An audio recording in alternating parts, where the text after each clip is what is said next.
Go ahead. Alrighty, so we're gonna go ahead and go over JP Morgan Chase. This is the company we chose for 500 Fortitude. My name is Katrina Moreno. I am Mariah Moreno.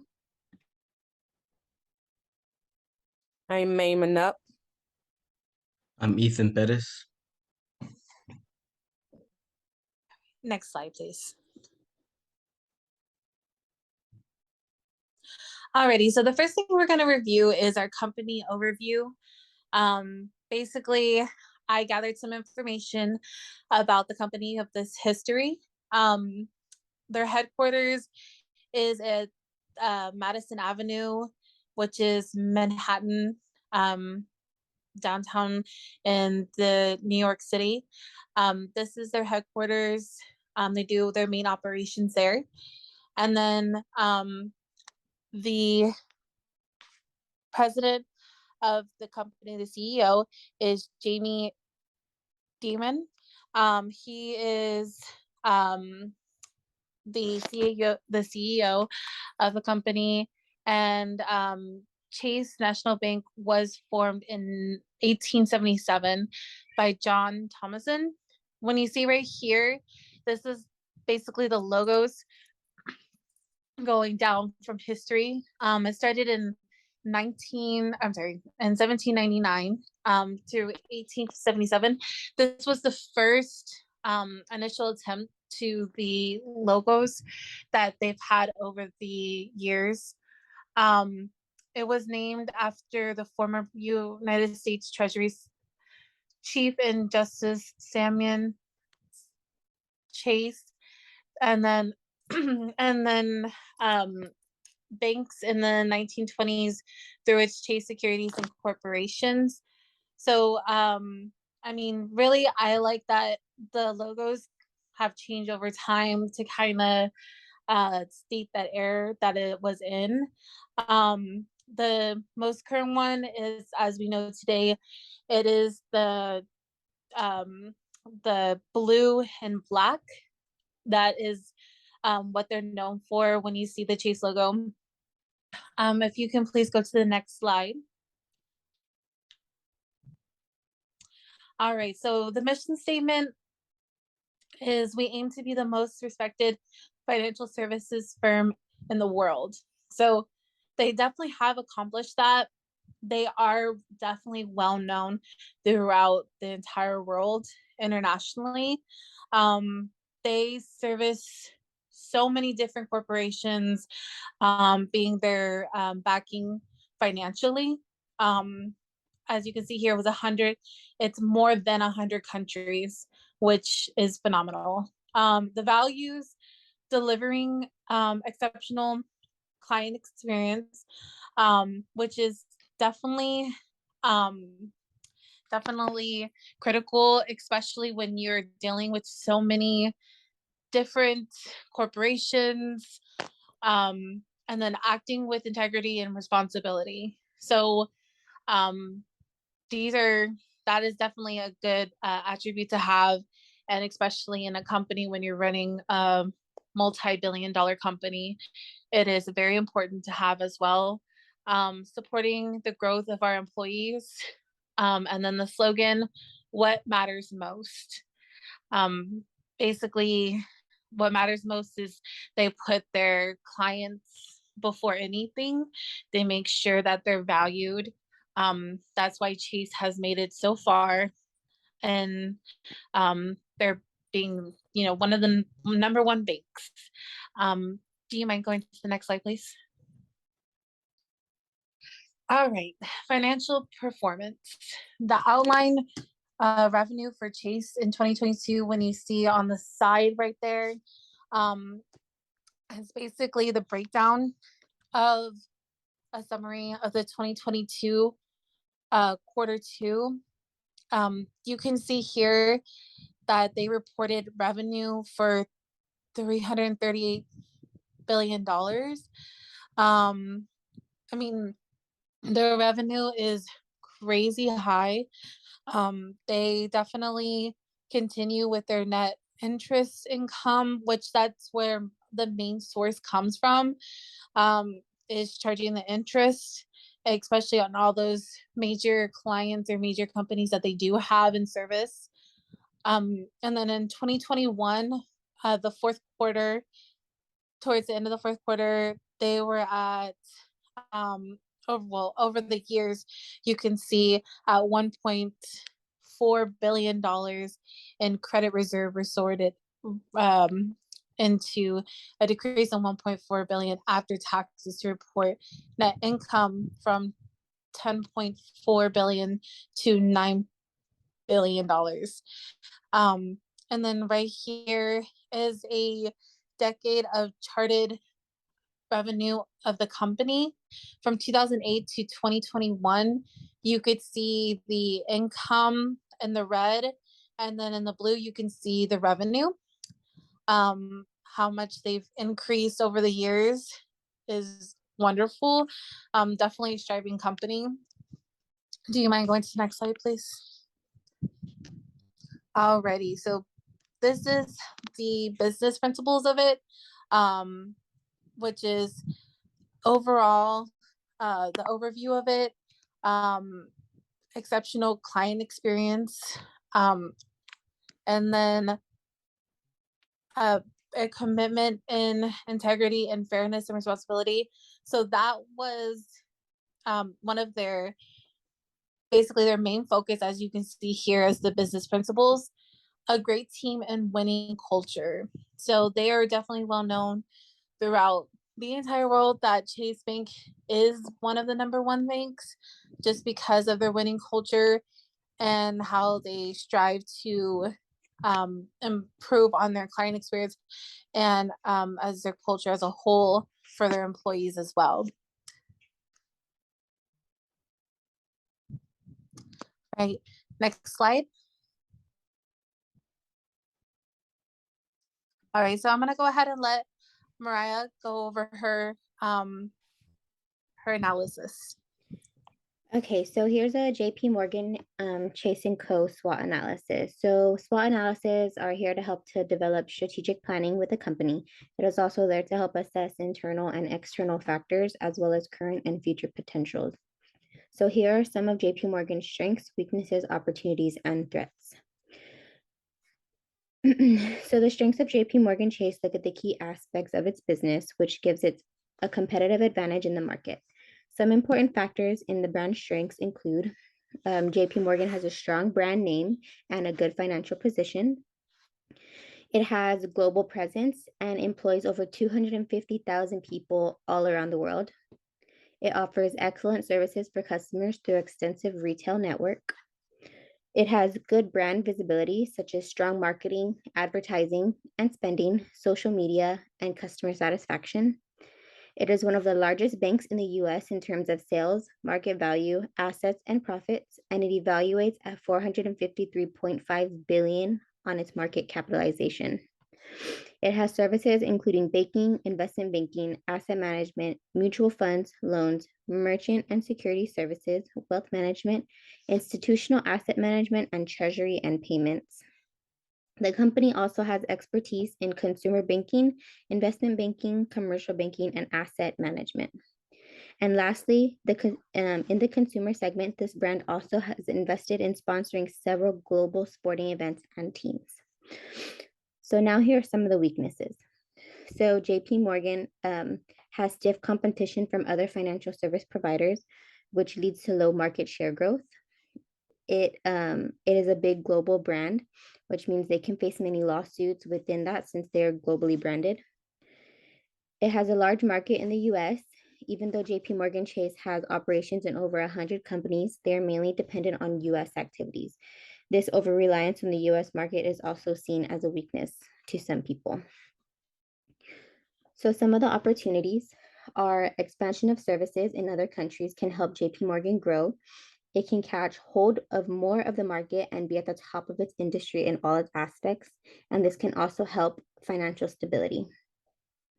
It can diversify portfolios for mass customers, and it can be a business opportunity for the brand in business to consumer in the business to consumer segment.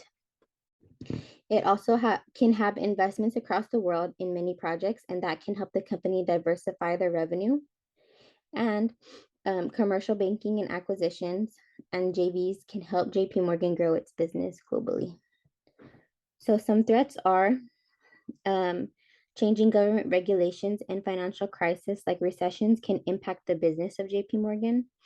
Unstable mortgage market can cause losses, and increasing presence of other leading global banks and financial institutions can impact the business of JP Morgan.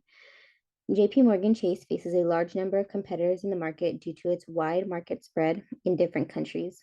With the change in time, there are new companies entering the market consistently, and they want to be at the top too. So this can create a tough competition for JP Morgan.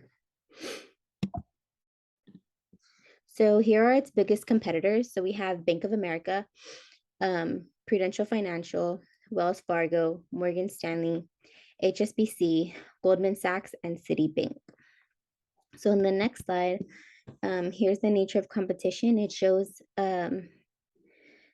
this format from 2022. It shows you the company names, their market cap, the revenue they made, income, and employees. This is from October 2021 to October 2022. So if you look at JP Morgan with the yellow arrow, their market cap is 363 million.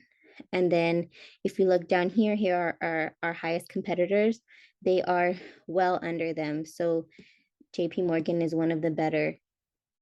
All of their numbers exceed all these other companies.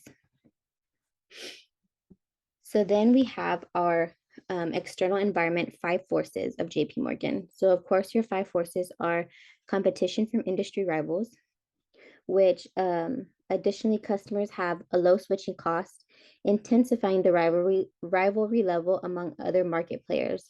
There is little to no cost when closing your account at one bank and opening it at another. So that is a competition for them. Many primary banks are adopting measures intended to pull customers away from JP Morgan and giving them offers. So they strive to protect its position by referring to its long heritage and history to their customers. But it also still faces competition. So for bargaining power and consumers, individual consumers, especially those in retail banking marketplace, have relatively little bargaining power. That's because the loss of a single account basically has very minimal impact on the company's bottom line. The bargaining power of large groups of customers is greater because the bank can't afford to suffer mass defections of depositors. Corporate clients and high net worth individuals have a greater bargaining power since the loss of sizable accounts and sources of revenue can more substantially affect the bank's profitability. The way to address this issue of customer bargaining power is to extend sign-up offers to new clients that grab their attention to try and get them to come to us. So for threat of substitute products, it has increased our bank industry. Outsider companies have started to offer specialized financial services, which increases switching costs for consumers by making it harder for them to transfer over to another bank. And for bargaining power of suppliers, there's 2 main suppliers for a bank. The first one is a group that consists of depositors who supply the primary resource of capital. The second is the employees, and they, of course, are the resources of labor. The threat from individual depositors is minimal, just the way it is with bargaining power of consumers. Major corporate customers and large groups of depositors tend to be a big threat. JP Morgan's approach to dealing with this force is to try to attract new clients and to increase the extent to which existing depositors hold funds and access the bank services. For the threat of new entrants to the industry, it is small. It isn't easy for a new bank to enter the market and try to compete on the same level as JP Morgan, especially since their numbers are so high. In fact, a new competitor would face a number of significant obstacles, notably the massive amount of capital required, the length of time needed to establish a significant brand identity, and the cumbersome government regulations that apply to the operation of banks.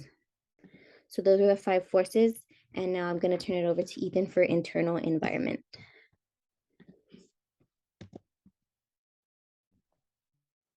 All right, so the next few slides, I'm going to be talking about internal environment. With the first one relating to corporate culture, JP Morgan Chase strives for diversity among their employees. This allows them to create a world-class workplace environment, and it also brings a culture of respect and commitment among their employees. A few statistics I want to go over briefly relating to their culturally diverse workplace. Since 2011, they've hired over 10,000 veterans. 49% of their new global hires are women. 58% of their new U.S. hires are ethnically diverse, and 300 million plus are invested in cultural workforce policy training each year. Next slide. Outsourcing. So back in 2002, JP Morgan Chase signed a 7-year, $5 billion outsourcing deal with IBM. This deal consisted of Chase outsourcing to IBM a significant portion of its data processing technology, as long as data centers, help desks, and voice networks. Under this contract, it stated that IBM would deliver on-demand computing services to Chase. The main goal of this deal was for Chase to save money, expand its business, offer added benefits to shareholders and clients, and provide more career opportunities to employees. Next slide. Okay, so now I'm gonna turn it over to Maima.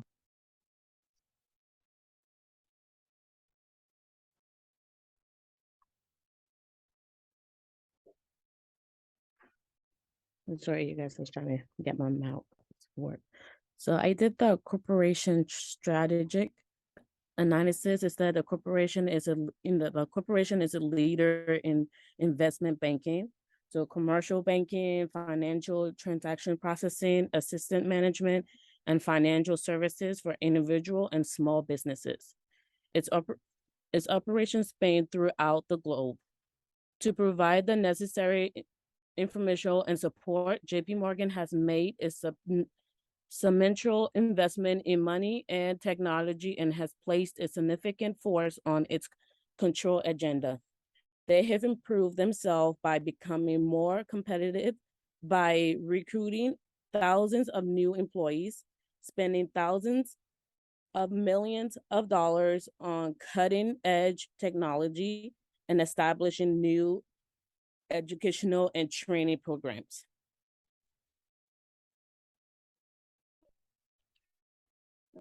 Corporate strategic international strategy analysis will provide us with an overview of the functioning of this particular organization.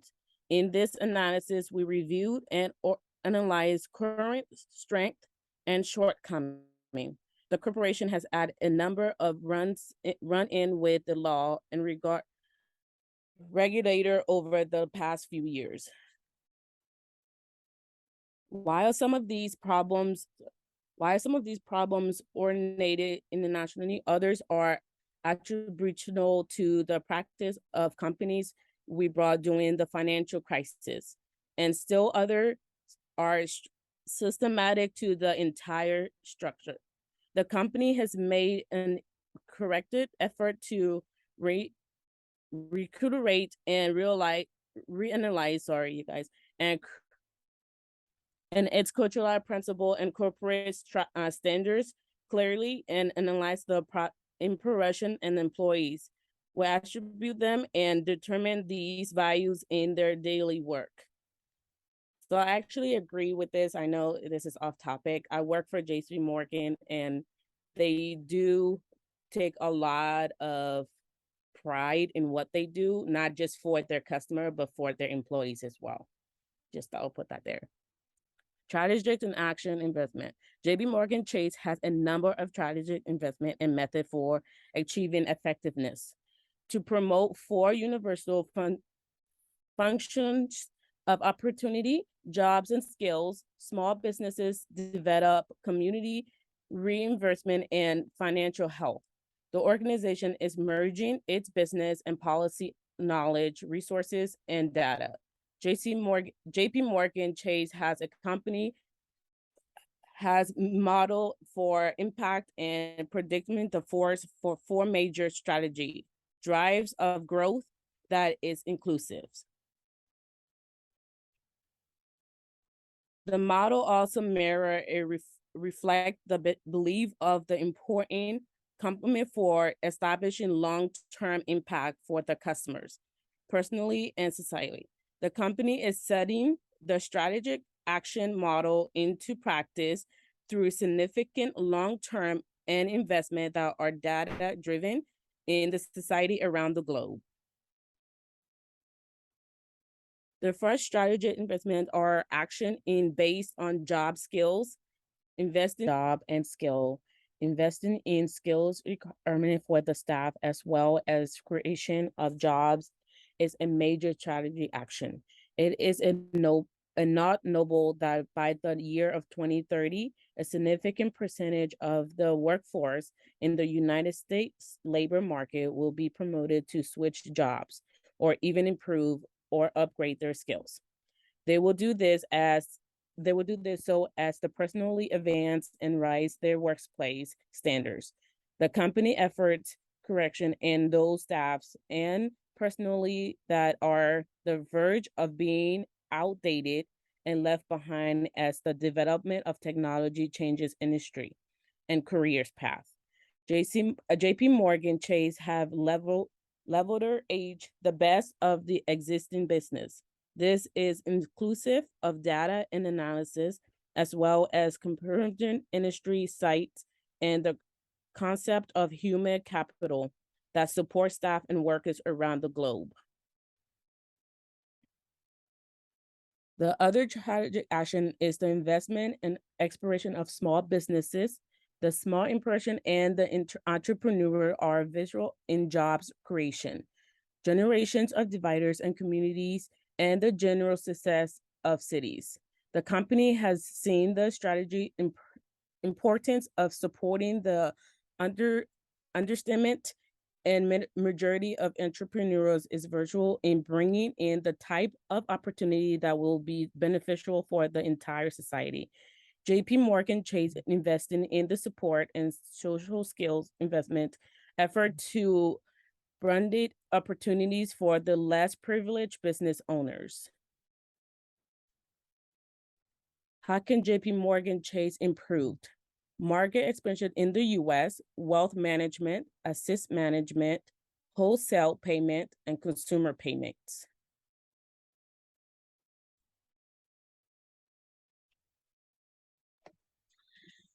For the last slide, for the improvements, to go into more detail about them. For the market expansion, they do not have retail branches in major cities like Pittsburgh, Boston, Philadelphia, and the District of Columbia.